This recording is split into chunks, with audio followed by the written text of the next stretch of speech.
Now that we have all the components clean and dry, the first thing I'd recommend is we check all component parts for damage, malfunction, whatever.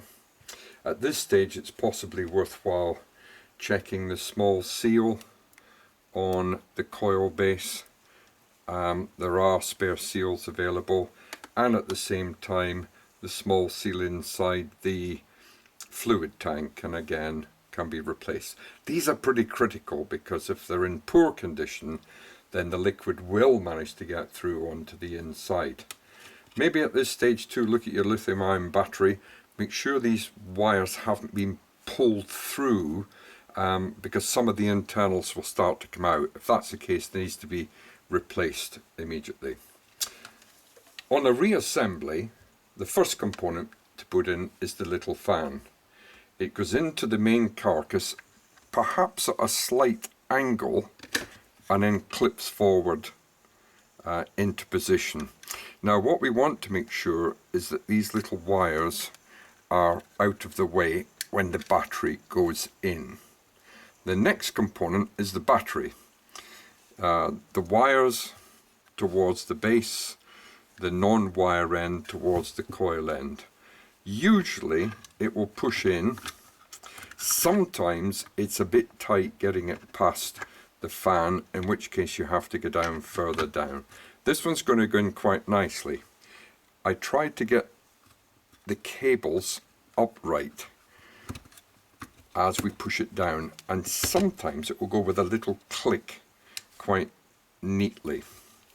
We've then got to connect the battery terminals to the switch.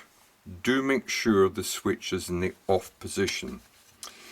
Sometimes it can be very fiddly and you may need a small pair of pliers to help push them on. Now the wire at the back on its own goes to the back terminal.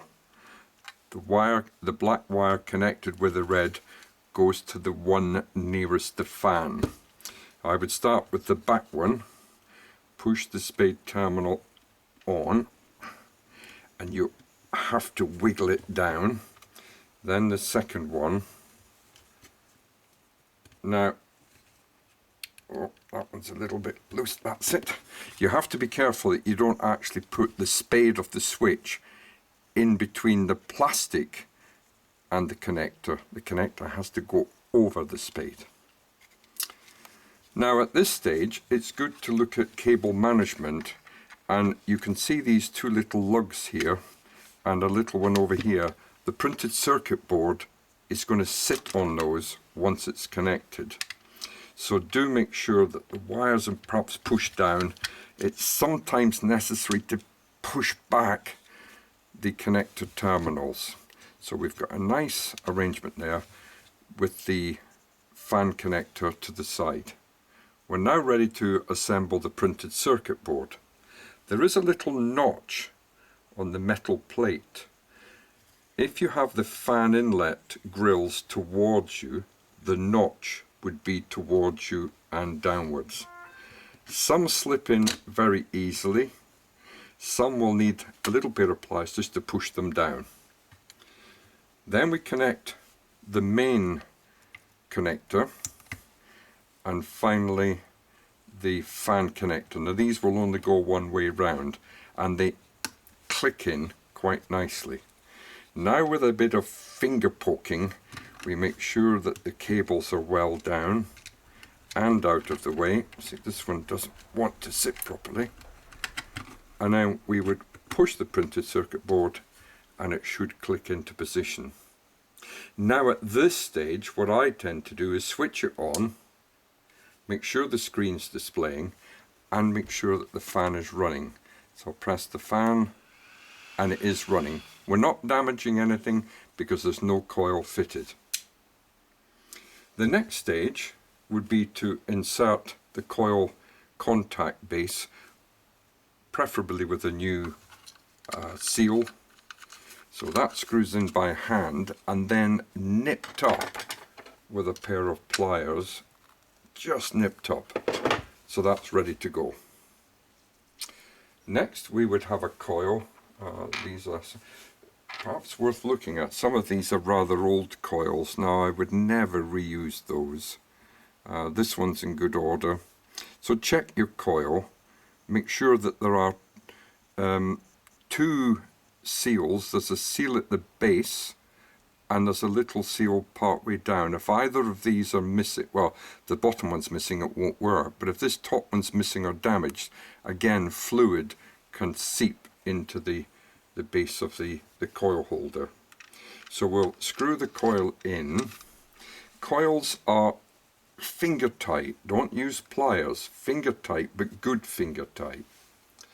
At this stage, what I would normally do is to take a tank half full of fluid, invert it, connect the fluid at the tank, and leave it upright for 15 minutes at least. Now we've got one here that we've got in that state, and you can see we're able to produce the smoke.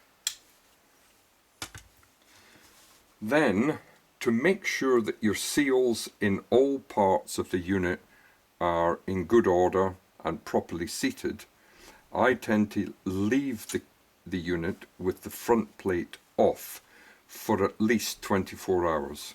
You can then gently take off the printed circuit board and you can see visually if there's any leakage whatsoever coming in. The last part to do, we'll remove the fluid tank. It's never a good idea to have the fluid tanks horizontal. The last item is the front faceplate, and it has two small tabs at that end which go into the top first and then it pushes down. Now, sometimes if the printed circuit board isn't sitting properly, this button won't click. It'll be jammed, or in fact we have that. These buttons are not clicking properly. So we have to open it again to find out what the problem is, and it's because this has moved out of position. So that was a good demonstration. So buttons clicking, all buttons clicking. It's time now to find these tiny little screws, and these are devils to lose. And again, gently pare back the corner, put the screws in, and that would be the job finished. So as you can see, it's not a difficult job to reassemble, or indeed in the first case to disassemble, and that should rectify most of the problems that you would come across with the fogger.